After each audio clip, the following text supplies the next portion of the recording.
I've realized that for most people, sex trafficking is quite scary and even taboo in Romania.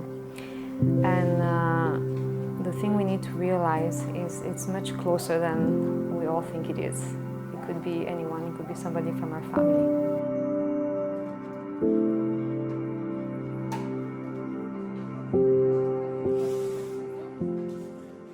So I was born in a good family. My father was a pastor, we were 6 kids, we had lots of fun. But there were 2 things that impacted me a lot in my childhood. And one was hearing the story in church of a missionary who was working with children in the streets in Haiti.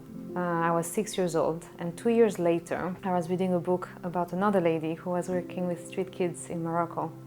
Both of those experiences really touched my heart, and from that time I had like a decision I made in my heart that I wanted to do something similar.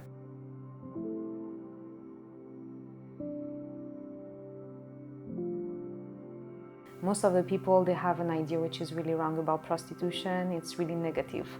But when you get out in the streets and you meet the woman and you see who she really is, you see she's a woman like you see she's a mom like you, she's a wife like you, she has the same struggles, she shares the same moments of happiness as you are. They're just like normal people. And I think it's such a privilege for us to be able to see that.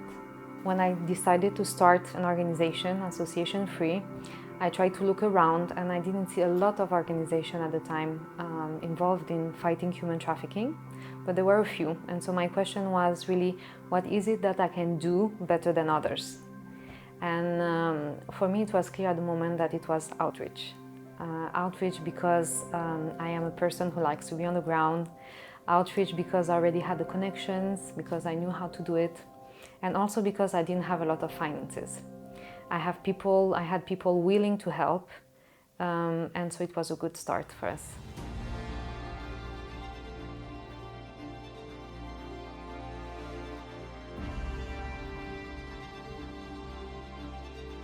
So I think the 2 main issues I see in sex trafficking in Romania, one is of course poverty, and the second one is abusive relationship and healthy relationships. And that really breaks my heart because it's so hard to get those girls out. Each one of us, we have something for which our heart beats for. So I think it's really important to follow your heart and see if there is something in your story, something in somebody you know that's touched you in particular, and maybe follow that idea.